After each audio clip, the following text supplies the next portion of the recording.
sin más preámbulo, bienvenidos todos a esta Jornada Internacional Gestáltica, nuestra primera jornada, y tengo el agrado de presentar a Germán.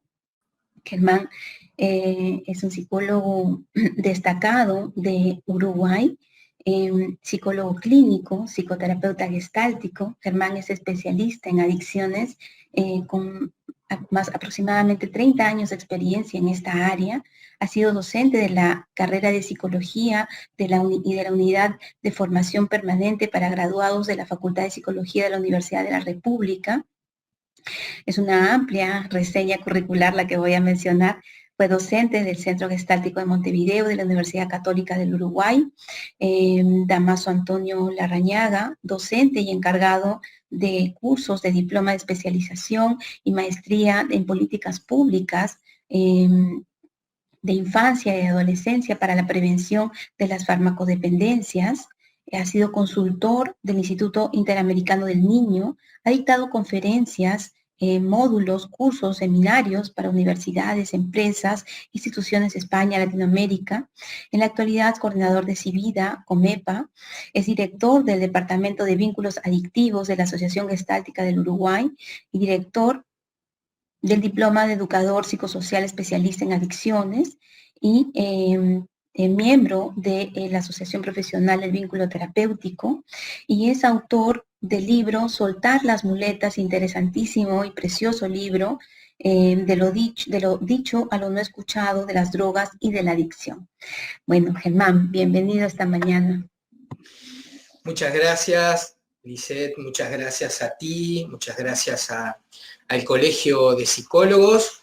Feliz aniversario, feliz día para ustedes, queridos colegas peruanos, y bueno, muchas gracias por esta oportunidad. Muchas gracias a ti y a toda la gente de Enfoque Gestalt por esta invitación a formar parte de este festejo junto a muy queridos y destacados colegas que además en el día de hoy estaré atento a sus exposiciones y muy contento de estar aquí contigo en una mañana uruguaya preciosa con un sol hermoso y para compartir estos minutos contigo. Gracias, Germán, también por darte ese tiempo. Genial. Bueno, entonces tendremos pues un intercambio rico acerca de ese tema que nos involucra, acerca de las adicciones. Germán, no sé cómo ha sido entonces tu camino, tus pasos para instalarte y mantener esta especialización justamente en adicciones. ¿Por qué las adicciones? Me pasó recién escuchándote, Lisette, cuando hacías esa reseña del currículum. Cuando ocurre eso me pasan dos cosas. Primero, me da mucho miedo a las expectativas que se puedan generar acerca de mi participación. Y por otro lado, siempre es un recordatorio también del camino transitado. Un camino que, como tú dijiste, ya estoy pronto a cumplir los 30 años de trabajo en el tema. Comencé aún siendo estudiante de psicología y por supuesto que comencé siendo alguien atravesado por esta temática.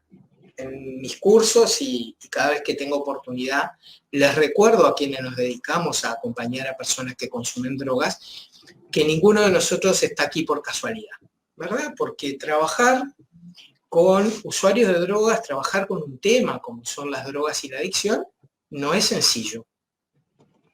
Hablamos a veces con colegas que cuando a alguien le compartimos que estamos trabajando la temática, lo primero aparece como una reacción, como de miedo, a veces también algo como de sorpresa, pero para la gente normal es una tarea que mucho no se entiende, ¿no? ¿Qué necesidad tenés de ponerte a trabajar en esto?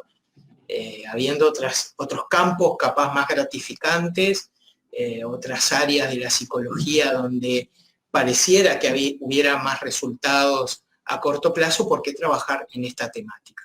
Y la respuesta para mí siempre es muy clara y tiene que ver con los propios atravesamientos, la propia historia y las experiencias que hemos tenido a nivel personal o familiar con esta temática. Entonces desde ahí comencé ese camino, comencé integrándome al primer equipo de trabajo ambulatorio que hubo en Uruguay, en un dispositivo que se llamaba Centro de Farmacodependencia, que funcionaba en el Hospital Maciel, un viejo hospital en la ciudad vieja de Montevideo, donde a principios de los 90 me acerqué en una época que yo no sé cómo era ahí en Perú, Lisset, pero que en mi país no había formaciones, digamos, estrictas, no había cursos, no había lugar donde aprender de esta temática. Entonces la manera en que tuvimos fue de podernos acercar a quienes trabajaban. Personas que se habían, muchos de ellos, formado en el exterior y que eran los pioneros de esta temática en el país. Y ahí estuve 6 años trabajando con ellos, acompañándolos en las entrevistas. Siempre recuerdo con mucha generosidad esa época porque realmente fue una disponibilidad, una apertura de esas profesionales y esos profesionales pioneros en compartirme sus espacios de trabajo. Y a la misma vez comencé mi formación en terapia Gestalt. También en el año 92 más o menos hice mis primeros cursos en terapia Gestalt, donde lo primero que sentí fue una colisión, como dos trenes que chocaban entre sí y que yo sentía como la imposibilidad de trabajar de manera gestáltica con usuarios de drogas, ¿verdad? Porque la formación que yo tuve en esa época sobre las drogas y la adicción, lo que a mí me enseñaban sobre las drogas, iba absolutamente a contramano, a contrapelo, diríamos en Uruguay, con lo que yo estaba recibiendo como formación gestáltica. Y esa crisis me acompañó muchos años y como relato en este libro del que tú hacías mención y te agradezco por eso, este libro que saqué en el 2018, me llevó a tener una doble vida. Me encontraba trabajando de una manera gestáltica con pacientes que no tenían problemas con las drogas y de una manera no gestáltica, muy tradicional, muy enfocada a la sustancia, muy desde el paradigma tradicional drogocéntrico con aquellos a los que acompañaba en su problema de consumo. Y ahí me acompañó esta doble vida durante muchos años, porque precisamente la manera en la que yo fui formado sobre las drogas me hablaba de la droga como una sustancia que se apoderaba de las personas, que las hacía hacer cosas, que le quitaba su voluntad y por ende su responsabilidad. Partiendo además de una disquisición muy arbitraria, de que hay algunas sustancias que en esa época eran consideradas drogas y otras sustancias que no eran consideradas drogas. Hasta el día de hoy, ¿no? Esto que yo estoy tomando en este momento, que es una bebida muy tradicional del Río de la Plata, en Paraguay, tiene su origen que se llama el mate.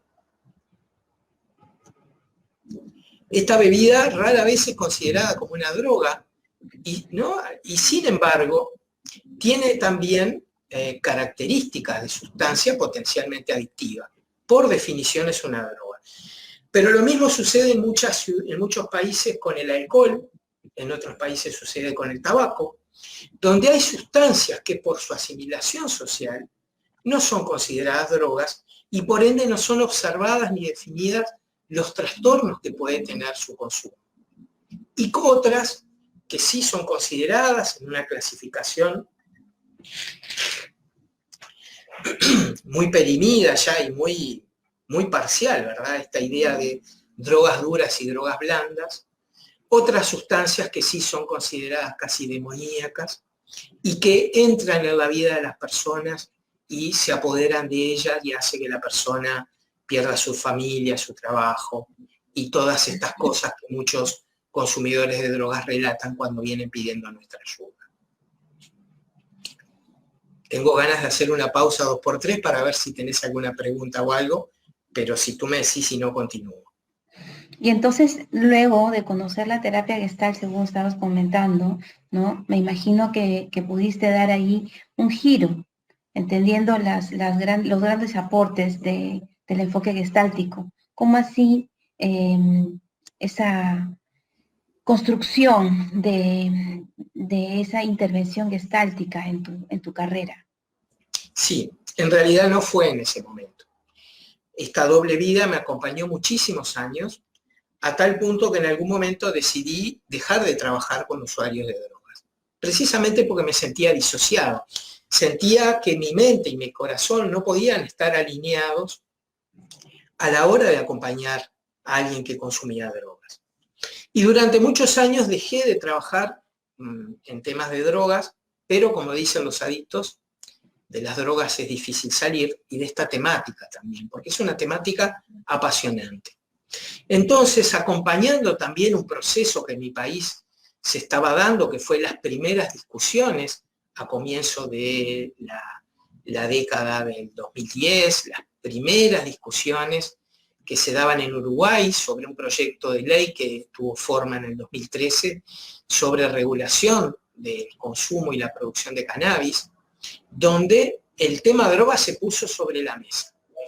Y fui invitado a participar de varias de estas reuniones con expertos internacionales, donde empecé misteriosamente a poder escuchar otras voces, a acceder a otros materiales, a otras miradas sobre las drogas que hasta el momento y desde mi formación inicial nunca había tenido oportunidad. Más allá de las evaluaciones que se puedan hacer a nivel nacional sobre el impacto que ha tenido el consumo, la ley de regulación del cannabis, lo que es indiscutible es que en este país se habló de drogas como nunca en su historia. Y hasta el día de hoy es un tema que está muy presente. Pasó de ser un tema tabú a comienzos de los 90 a en la primera década del 2000 se empezó a hablar mucho. Y ahí es donde me di cuenta, Lisette, que mi problema no estaba en la formación gestáltica. La dificultad en poder trabajar de una manera gestáltica con personas que consumen drogas, la identifiqué en el paradigma desde el cual había sido formado. Y como tú sabes muy bien, y seguramente muchos de los que nos están acompañando también saben, cambiar un paradigma es un proceso doloroso, ¿verdad? Un paradigma es una forma de ver el mundo, es una forma de ver una temática, una situación, que a la misma vez nos da sostén y contención a nuestra práctica y a lo que hacemos para acompañar, en este caso, a las personas que pidan nuestra ayuda. Y ese proceso yo lo viví, en principio, con mucho enojo. Cuando empecé a escuchar personas que me hablaban de las drogas de una manera diferente, lo primero que me pasó fue enojarme. Me acuerdo de escuchar la exposición de un chileno, Paulo Engenao, que para mí fue una persona clave en este proceso, donde él, entre otras cosas, hablaba del derecho de la gente a hacerse daño a sí misma, ¿verdad? Desde el enfoque tradicional, la tarea de los profesionales de la salud era evitar que las personas consumieran drogas, algunas drogas, porque de esa manera se hacían daño. Y esta persona empezaba a hablar sobre que también los usuarios de drogas tienen derecho a elegir su vida, lo cual les devuelve la responsabilidad que habían perdido desde el paradigma anterior. Esta idea, además, que empecé a observar y a escuchar, de que las drogas no transforman a las personas, que las drogas, si bien desde ese paradigma drogocéntrico tenían el poder de apoderarse de mí, de mi esposa, de mi pareja, de mi esposo, de mis hijos, entender que las drogas son simplemente sustancias que, si bien tienen efectos, esos efectos no le quitan el poder y la voluntad a la persona. Pero que además, desde ese paradigma, algunas sustancias son demonizadas, son consideradas muy peligrosas, y otra, cuyo componente químico y efecto en el cuerpo es similar, no lo es considerado tanto. Entonces, mi proceso fue, y ahí vuelvo a conectarme con el dolor y la incertidumbre, de un cambio de paradigma. Empecé a buscar literatura y empecé a explorar dentro de las experiencias que encontraba en la terapia Gestalt una manera diferente de acompañar a mis pacientes. Desde este paradigma se entiende que la adicción viene a ser una enfermedad. ¿Qué podrías decirnos al respecto? Sí, eso es lo que a mí me enseñaron en el comienzo, ¿no? Y que hoy muchas personas sostienen ese enfoque y muchas personas lo sostienen desde la necesidad. ¿Sabés, Lisette? Una de las cosas que aprendí en estos años es que muchas personas necesitan considerarse enfermas. Necesitan dar una explicación sencilla, rápida, a lo que les pasa, y de ahí que este concepto de enfermedad, por un lado, cumple esa función. Por otro lado, en muchas personas, el considerarse enfermos los eximen de responsabilidad, sobre todo desde la concepción tradicional del concepto de enfermedad y sobre todo del enfoque clínico. Como tú sabes muy bien, la palabra clínica deriva de clínico, de clinos, del griego, donde era un lugar donde el paciente reposaba pacientemente a la espera de que alguien con un saber superior hiciera algo por él. Y quienes tienen experiencia de acompañar a personas que consumen drogas saben que esa muchas veces es la postura inicial. Yo vengo a que vos me cures de la adicción, que me saques esta droga que tengo del cuerpo y que me hace hacer cosas que yo no quiero y que me conviertas en otra persona. Pero a la misma vez es el mismo enfoque que muchas familias traen a la consulta cuando vienen acompañando a uno de sus integrantes con problemas de drogas. Él está enfermo. Lo que él hace no lo hace porque quiere, lo hace por su enfermedad. Y ahí encontramos una serie de situaciones que van desde episodios de violencia, desde delitos domésticos, desde golpes, desde un abandono personal, desde una depositación de necesidades económicas a la familia. Entonces también encuentro que muchas familias necesitan creer que esta persona está enferma para que la responsabilidad no recarga ni sobre este integrante sintomático ni sobre la familia. Desde mi nueva perspectiva, y una perspectiva compartida por muchos autores, si bien podríamos pensar en la adicción como una enfermedad, sí está claro que no es una enfermedad desde el enfoque tradicional. Como en mi libro comparto, primero esta claridad de que las drogas no se apoderan de la vida de nadie. Como digo en muchas de mis conferencias y clases, ninguna droga convierte a buenas personas en malas personas, ninguna droga convierte en delincuente a una persona respetuosa de los derechos del otro, ninguna droga convierte en violento a alguien que es pacífico, así como el alcohol no convierte en infieles a maridos devotos de su matrimonio, que esa es una excusa que a los hombres nos encanta poner ante situaciones de infidelidad. Y estaba borracho. Y lo interesante es que muchas esposas, muchas parejas, quieren creer eso. Mi esposo o mi esposa me fue infiel por la droga. Entonces, la propuesta, y ahí mi primer sorpresa fue no encontrar mucha literatura gestáltica sobre el tema. Realmente hice una investigación con mis docentes que tenía en esa época a la mano, mis queridos maestros y referentes, preguntándoles. Muchas veces me decían, y eso para mí en principio fue una desilusión, no, la Gestalt no se ocupa de la adicción. La terapia Gestalt trabaja la adicción como cualquier otro problema, lo cual, repasando la historia de la terapia Gestalt, sabemos que ha estado muy unida al consumo de drogas. Entonces mi primera sensación fue, bueno, la Gestalt se ocupó de drogarse, pero no de ver cómo ayudar a las personas que consumían droga. Con los años descubrí que ahí está la clave del abordaje gestáltico de la adicción. Y es no considerarla como algo de otro planeta, sino considerarla como parte de las estrategias que todos utilizamos para poder estar mejor. Entonces, se entendería a esta adicción en relación con el contacto con la sustancia, el contacto con las entidades a las cuales la persona se hace dependiente, ¿no? Y es ahí donde la adicción no solamente se va a abocar al consumo de drogas propiamente ilícitas, sino también al consumo o al tratamiento dependiente de otras entidades, ¿no? Entonces, ¿cuándo estaríamos hablando de adicción, Germán? Está muy buena tu pregunta, Lisette. Especialmente porque lo que encuentro en los colegas que superviso y en los equipos con los que trabajo, una sobrediagnosticación de adicción, ¿verdad?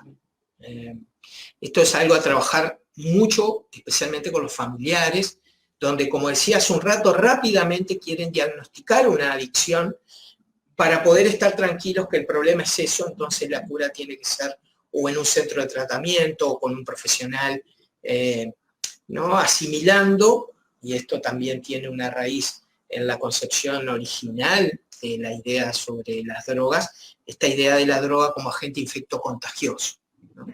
Esto de que la droga me contagió y yo no soy responsable porque estoy contagiado de la droga. En definitiva, primero que nada, para llegar al concepto de adicción tenemos que tener claro que todos, y tampoco quiero ser absolutista porque alguien puede decir de quienes nos están escuchando, no, yo no, y está bien, pero en general la enorme mayoría de todos nosotros somos consumidores de drogas legales o ilegales, ¿sí? Yo en este momento estoy tomando mi mate, pero algunas veces también consumo alcohol. En algunas etapas de mi vida he consumido tabaco. Y son drogas, como también el chocolate, que lo cual en algunas conferencias me genera el malestar de los presentes, porque me dicen, no, el chocolate no es una droga, el chocolate está todo bien, ¿no? Y es interesante hacer este ejercicio, realmente de ver si podemos aceptar esos consumos, primero nosotros mismos. Consumos que en función de algunas variables puede ser considerado problemático o no problemático. Las variables son múltiples, no tiene que ver solo con la cantidad que consumo ni con la frecuencia, pero en definitiva partimos de esta base de que todos tenemos algún tipo de vínculo bastante frecuente con sustancias psicoactivas, con drogas. Y esto es clave a la hora de trabajar con quienes ayudan, porque uno de los errores más frecuentes es ponerse en la vereda de enfrente, decimos acá. O sea, creer que los consumidores de drogas son los otros, los drogadictos son los otros. Y muchas veces también creer que los adictos son los otros. Desde ahí poder primero saber que muchas personas tenemos consumos de drogas, que muchas personas tenemos consumos habituales, hemos tenido muchos de nosotros consumos, lo que se llaman experienciales, hemos probado determinadas sustancias, las cuales no hemos continuado su consumo, otras que las consumimos de vez en cuando, otras que tenemos cierta regularidad en el consumo, como a mí me pasa con el mate, que yo todas las mañanas de mi vida, casi sin excepción, me preparo un mate.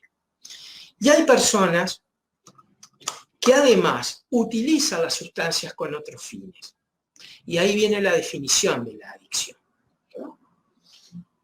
La adicción en realidad, que como ustedes han podido escuchar, yo me refiero a ella en singular, eso ha sido otro cambio que he tenido, especialmente escribiendo el libro, y en este intento que hice estos años de ir tomando distintas fuentes ante la ausencia en ese año, en esa época, de un libro sobre adicciones desde el enfoque gestáltico.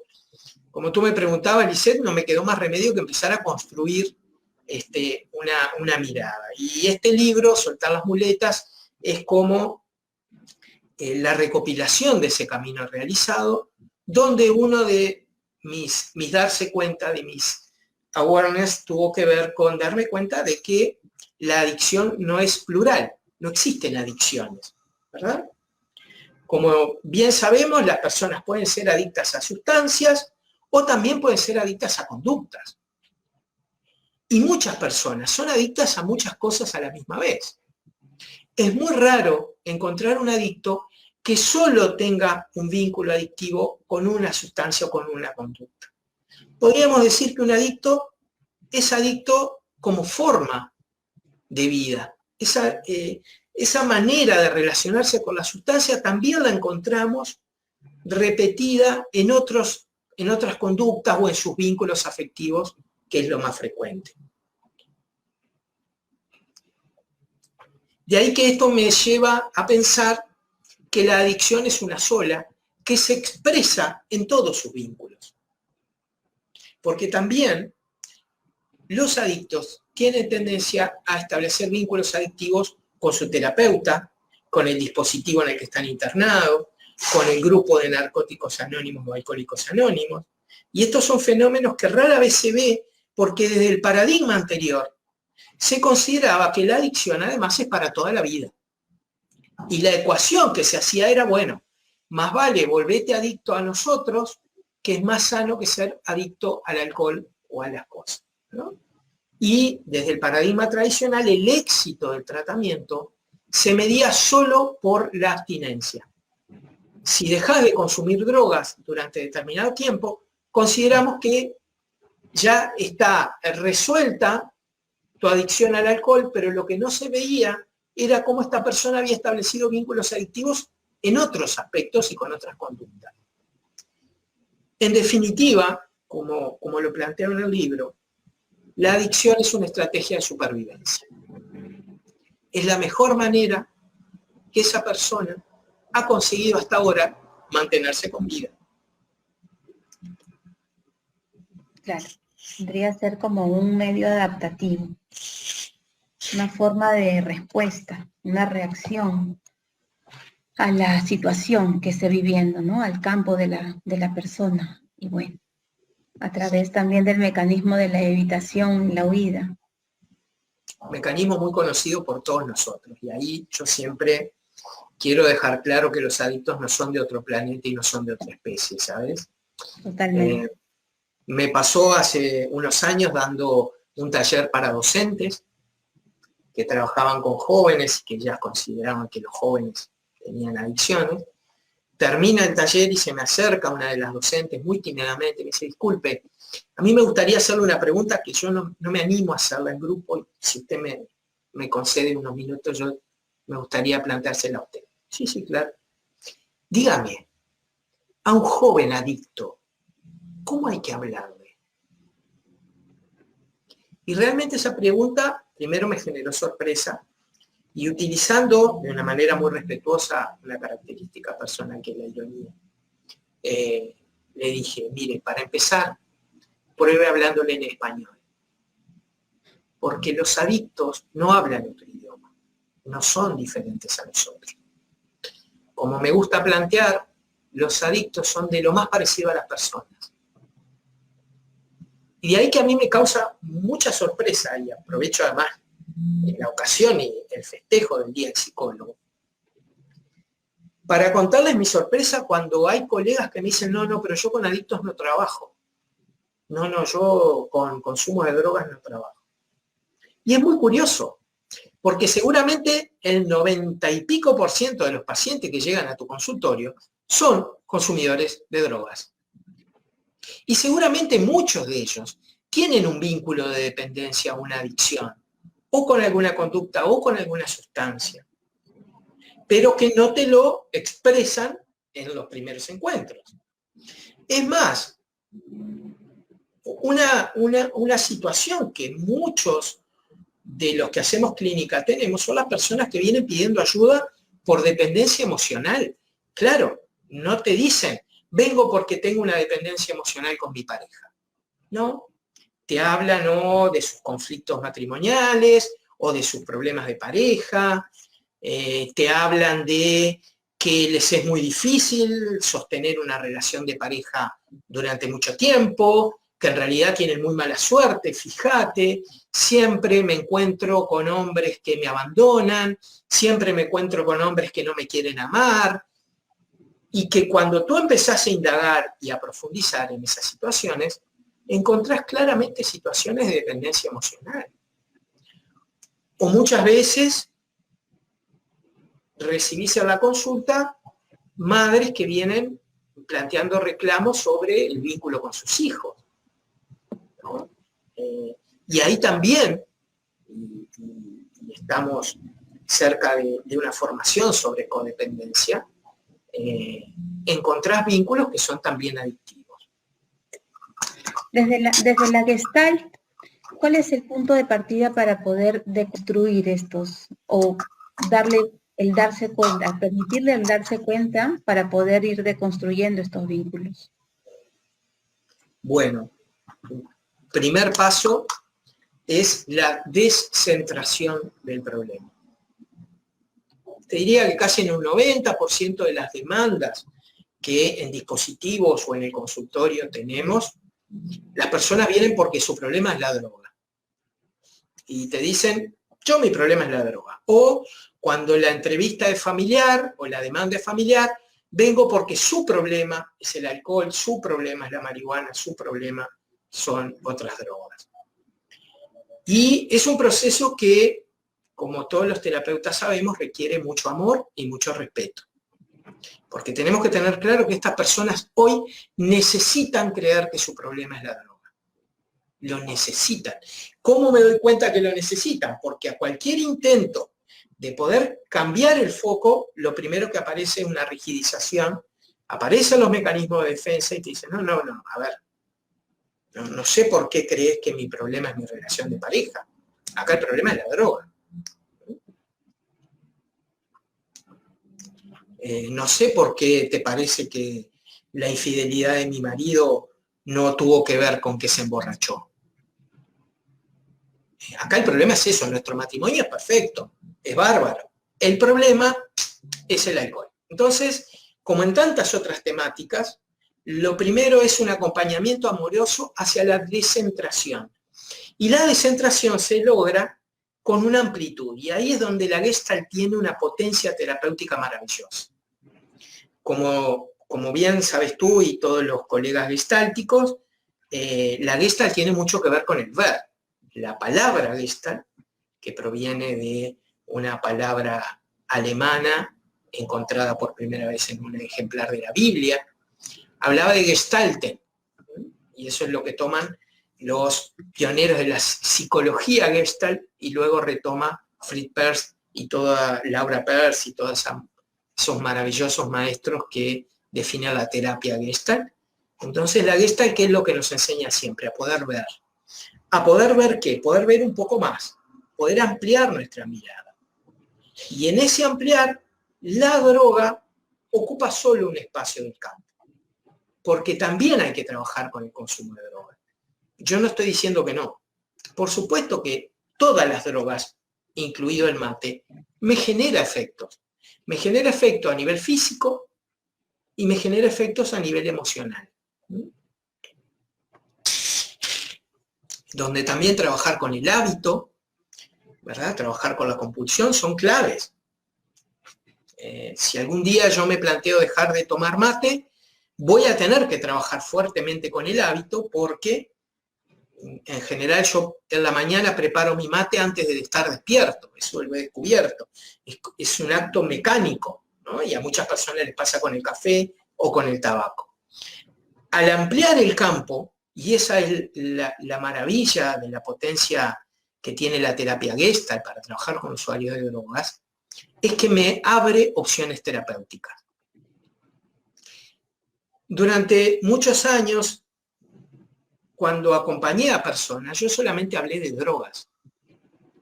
Y hoy, hasta el día de hoy, muchas personas creen que el trabajo con usuarios de drogas es hablar de drogas. ¿Qué consumiste? ¿Cuándo consumiste? ¿A qué edad empezaste a consumir? ¿Dónde consumías? Bueno, tenés que dejar de consumir. Entonces empezamos la abstinencia y dejas las drogas y vemos si capaz te pasás a otras drogas.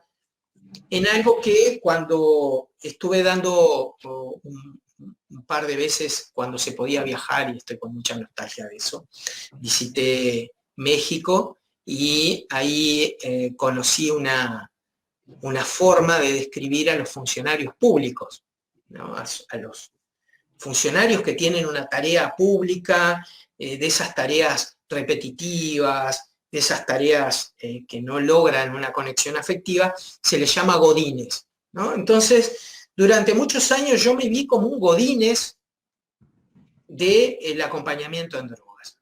Solo hablaba de drogas, ¿sí? ¿Por qué? Porque hablar de drogas es muy fácil. Hablar de personas, hablar de dolor, hablar de violencia, hablar de abuso, requiere otras capacidades terapéuticas y otro trabajo personal. Y ahí es donde nos vamos asomando a otra de las claves, Lisette, del trabajo gestáltico con personas que consumen drogas. Es la certeza de que los problemas de quienes consumen drogas no comenzaron con su encuentro con las drogas. Y esto para mí también fue un cambio en un paradigma donde me enseñaban que los problemas que los adictos tenían eran la droga y que por ende tuvo una vida maravillosa previo a su encuentro con las drogas. A hoy entender que las personas ya tenían muchos problemas antes de comenzar a consumir y que el empezar a consumir fue un intento de poder sobrellevar o solucionar esos problemas. Y ahí ya comenzamos con una terapia, digamos, profunda en asuntos inconclusos, ¿no? Situaciones, a veces en la disociación, en términos de polarización de algunas conductas, la ceguera ante algunas conductas o tendencias propias, ¿no? Como puede ser la misma evitación, como puede ser nuestras proyecciones, el trabajo gestáltico en sí. Lo mismo que hacemos nosotros, Lisette. Por supuesto. Y eso yo siento que es un aporte que puede tranquilizar e invitar, especialmente a los psicólogos, pero a otros profesionales que se dedican a la tarea de ayuda, a no empezar este mecanismo de derivación compulsiva que yo muchas veces encuentro, ¿no? Llega a mi consultorio una persona que encuentra en mí, tal vez, y seguro por una cuestión de proyección, porque todavía no me conoce, encuentra en mí una receptividad y la posibilidad de poder recibir una ayuda, ¿no? Entonces, a la primera entrevista me dice, no, yo tengo problemas con las drogas. Muchos colegas lo que dicen, no, ese no es un problema que yo trabaje. Te voy a derivar. Y deriva o a grupos de autoayuda o a una clínica. Y lo que tenemos que tener claro es que la derivación, la mayoría de las veces deja a estas personas a la deriva. Los deja ahí en ese entremedio. Y quienes estamos en una tarea de ayuda, tenemos que respetar y aceptar que el paciente o el consultante que nos llega porque precisamente es el momento y el lugar donde tiene que estar, no para que nosotros lo enviemos a otro lado. Entonces la invitación a poder ver a alguien con problema con las drogas también como una persona a la cual desde lo que yo ya sé y lo que tengo, seguramente lo puedo acompañar y ayudar. Y si siento que necesito algo más, bueno, me formo, superviso, pero cuidado porque lo que veo ante la demanda de muchas personas con problemas de drogas es la derivación compulsiva. No, esto no es mío. Sí, hay una reticencia, cierta resistencia a trabajar con las drogas, ¿no? Pero como bien decías, pues las adicciones son más frecuentes de las que pensamos y puede ser no solamente a las drogas ilegales, sino también puede ser a la pareja, al sexo, al trabajo, a las compras, a otros productos como había señalado, bueno, el chocolate, pero también puede ser, bueno, la Coca-Cola, entre otros. O a los dulces, ¿no?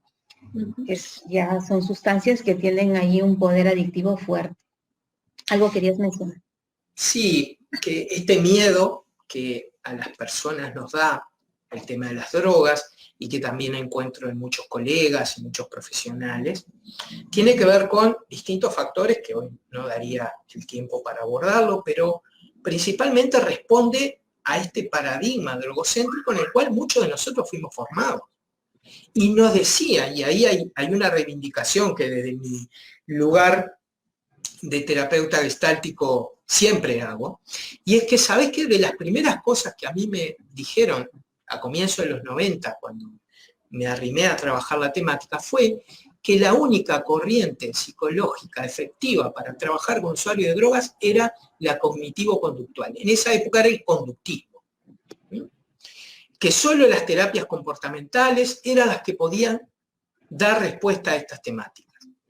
Por supuesto, como buen rebelde nunca me creí eso, pero hoy, muchos años después, vuelvo a confirmar la potencia y la efectividad que muchas corrientes tienen, porque no voy a cometer el mismo pecado de decir que solo la terapia Gestalt puede dar respuesta, pero especialmente la terapia Gestalt, desde esta posibilidad de un contacto persona a persona, del trabajo con la responsabilidad, de esto de mirar de una manera respetuosa y amorosa tu realidad para que puedas ser más consciente de ella, tiene mucho para aportar en este trabajo.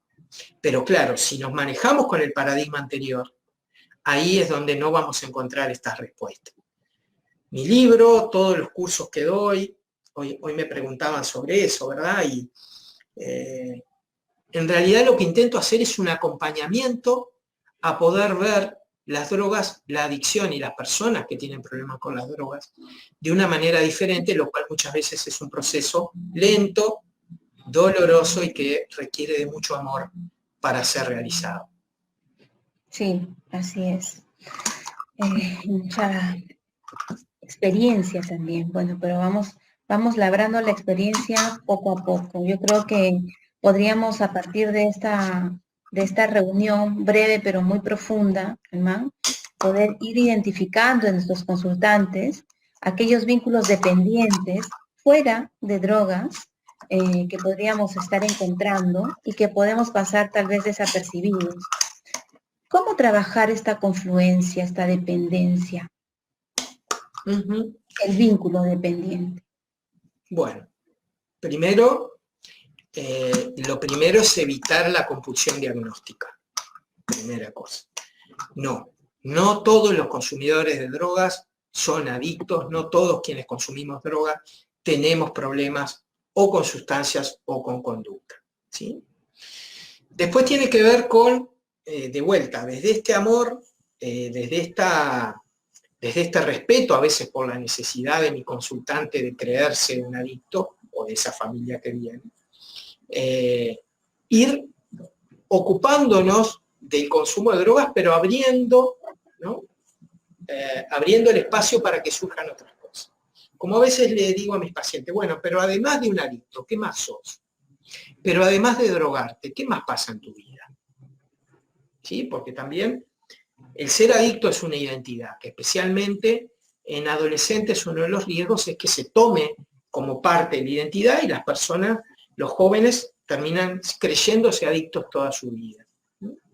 Y desde ahí ir abriendo, primero estableciendo, por eso muchas de las formaciones que nosotros damos se llaman el vínculo terapéutico, porque el vínculo es clave en todos estos procesos y lo terapéutico como cualidad, o sea, que sea un vínculo y que sea un vínculo terapéutico para ambos, porque yo hoy estuve en una reunión con un equipo que trabaja con personas en situación de calle y me hablaban mucho de la frustración, la impotencia, esto que muchos ayudadores sienten cuando quieren acompañar a personas con problemas con las drogas y que los termina desgastando. Y ahí también es todo un trabajo de poder, desde esta nueva óptica, entender que nadie saca a nadie de las drogas. Y esto, la terapia Gestalt lo muestra con claridad. El trabajo con nuestro propio ego y nuestra propia omnipotencia es clave, especialmente en esta temática. Y desde ahí, desde ese lugar amoroso, de absoluta presencia, y esto a veces para los terapeutas nos cuesta mucho, el estar disponibles, amorosamente disponibles, y sobre todo evitando la tentación de centrarnos o en la sustancia o en estas historias impactantes que los consumidores de drogas nos traen, ¿no? Nuestro propio morbo muchas veces nos hace quedar enganchados en algunos aspectos de historias, de situaciones, y que me drogué, y que hice tal cosa, y que le hice tal cosa, y siempre con la apertura de abrir el espacio para que esta persona, cuando llegue su momento, a su tiempo, pueda encontrar la disponibilidad de compartirnos lo que nosotros hablamos de esa herida original, ese problema original, ¿no? Como decía Bayoki. Porque un adicto no tiene un problema, por lo menos tiene dos. Uno de ellos es su consumo de drogas o su conducta adictiva, que por supuesto que le genera problemas. Eso para mí está fuera de discusión. Pero además hay algo más que esta persona aporta posiblemente desde su infancia, desde su adolescencia, o que tiene que ver con su situación actual, que lleva a que como estrategia de supervivencia o de sentirse mejor, establezca un vínculo adictivo con una sustancia o con una conducta. Así es. Bien. Bueno, entonces la mirada gestáltica entonces pues nos va ampliando este campo de la persona adicta, nos van normalizando estas tendencias dependientes, ¿no? Que todos podemos tener, nos va humanizando en este encuentro, en este vínculo terapéutico que formamos con nuestros consultantes. Entonces yo creo que nos da una mirada antropológica y psicológica a tener en cuenta. De hecho, hay que formarse para ello, hay que entrenarse, ¿no? Yo sé que mientras que no tengamos un buen marco teórico que nos respalde, pues podemos pasar desapercibidos justamente estas confluencias o dependencias que tienen muchísimos de nuestros consultantes, ¿no? Mientras más dotada la persona esté de conceptos, pues con más claridad va a poder identificar aquellos vínculos problemáticos de su paciente o su consultante. Eso es para empezar. Eso también en la próxima posición que tendremos sobre pareja es idéntico, ¿no? Tenemos que tener un buen marco teórico de antemano. Entonces, Germán, absolutamente, y en eso ha tenido que ver mi intento de aporte, tanto en el libro como en la formación, porque claro, porque también el paradigma drogocéntrico vino acompañado de mucha evidencia científica, de mucha literatura, y este nuevo paradigma, si bien lo tiene, muchas veces ha sido algo que ha pasado desapercibido. Entonces también es importante para los profesionales que se quieran dedicar a esto, es entender que este nuevo enfoque también tiene evidencia científica, también tiene literatura, y también tiene un sostén teórico que le va a permitir poder hacer un trabajo mucho más gestáltico y, en mi humilde opinión, mucho más efectivo para acompañar a estos consultantes con problemas con las drogas. Sí, así es. Sí, acá hay algunas personas que trabajan directamente con personas que consumen drogas ilícitas, llámese marihuana, cocaína, ¿no? Como una última pregunta, Germán, ¿cuánto tiene que ver la motivación del paciente? Ya que es muy difundido esta frase de que no puede haber terapia si no hay una motivación suficiente del paciente. Es un concepto muy interesante y que desde el paradigma drogocéntrico fue utilizado, yo tengo la sensación que de una manera bastante equivocada, ¿no? Porque primero tendríamos que entender qué es la motivación, ¿no?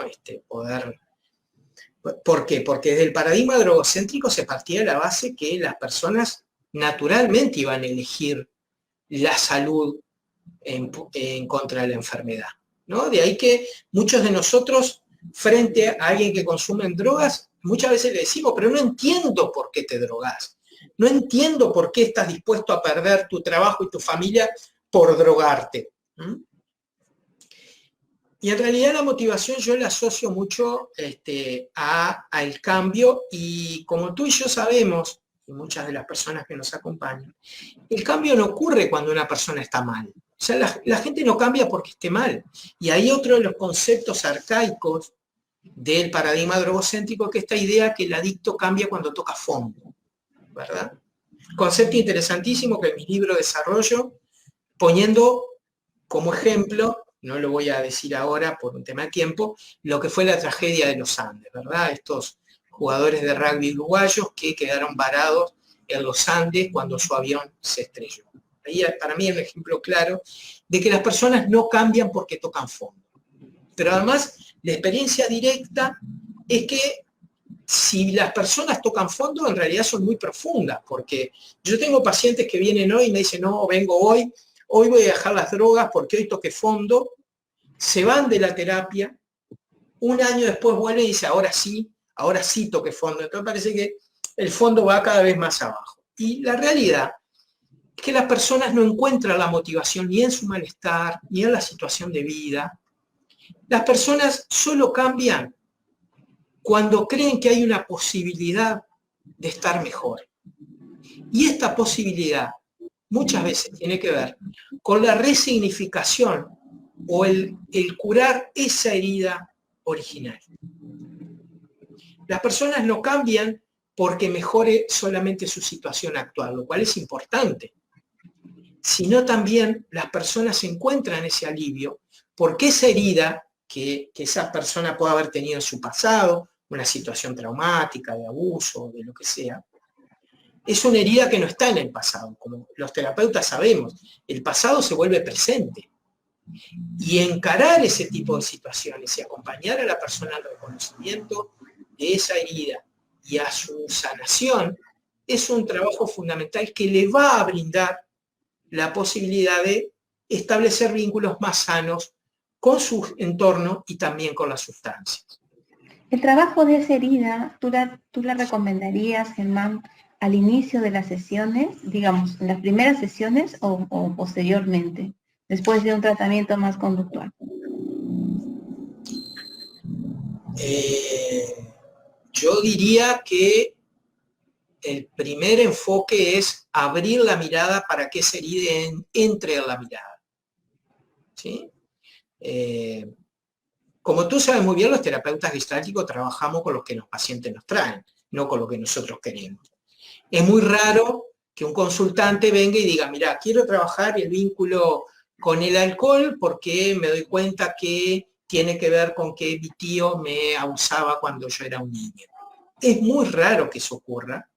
Primero porque, como sabemos, con los consultantes en general, este tipo de temáticas ingresan al campo terapéutico mucho después, cuando ya hay una confianza, cuando ya hay un vínculo que habilita hablar de estas cosas que dan mucha vergüenza, culpa y miedo. Pero además, porque este tipo de situaciones rara vez es asociado con el consumo de drogas. Muy pocas veces las personas asocian su consumo adictivo con una situación traumática o violenta de su infancia. Entonces, en principio, y desde el principio, no es señalar estas cosas, sino abrir el campo para que las personas las puedan ver. ¿No? De ahí que una frase que para mí tiene un potencial terapéutico importante, bueno, pero además de ser consumidor de drogas o adicto, ¿qué más sos? ¿Qué más ha pasado en tu vida? ¿Quién eres y con quién vinculas tu identidad? ¿No? Y de a poquito, Lisette, porque de vuelta, mi experiencia me dice que muchas personas necesitan hoy creer que su problema son las drogas. Y yo respeto eso también. Gracias, Germán. Ha sido una reunión muy nutritiva. Mil gracias por tu tiempo. No sé, los próximos cursos que estás dando, ya sea en Uruguay, ahora con la virtualidad, estamos aquí y en todo el mundo. Si deseas comentarnos. Sí, bueno, gracias por esta posibilidad. Estamos cursando, nos queda creo que un cupo en nuestro curso anual, que este año es virtual e internacional. Realmente estamos muy contentos con este curso que, como tú decís, hasta comienzos del 2020 fue presencial durante muchos años y nos ha exigido a todos esta adaptación.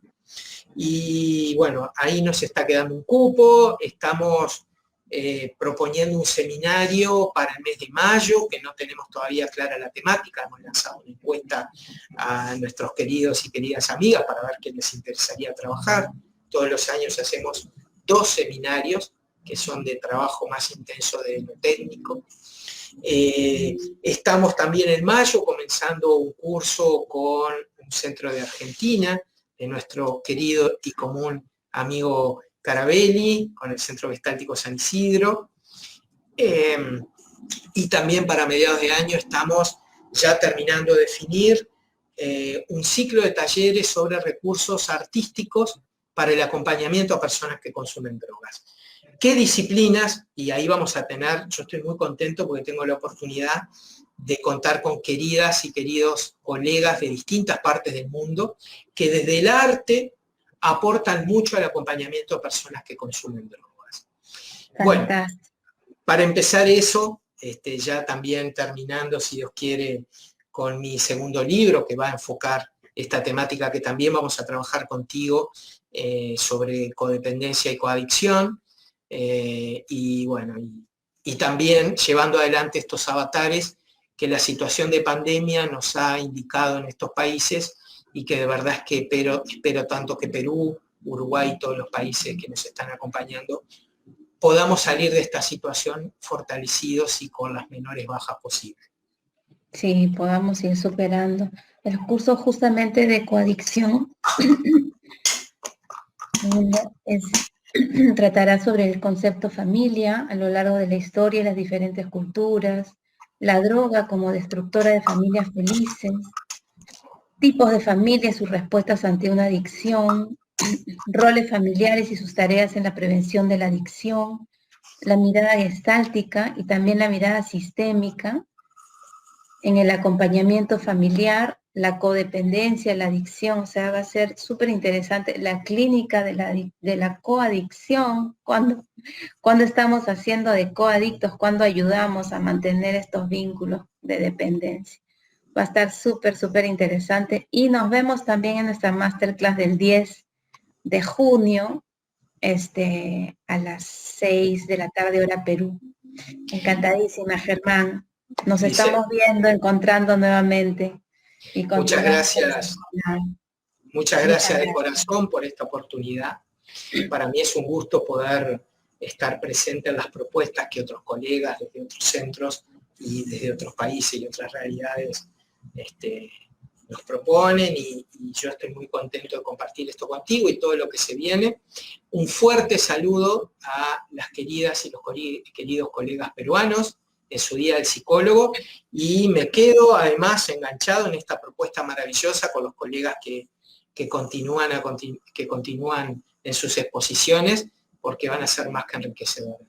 Muchas gracias, Lisette, muchas gracias a todas y a todos que nos acompañaron en esta live, y ojalá nos veamos en otra oportunidad.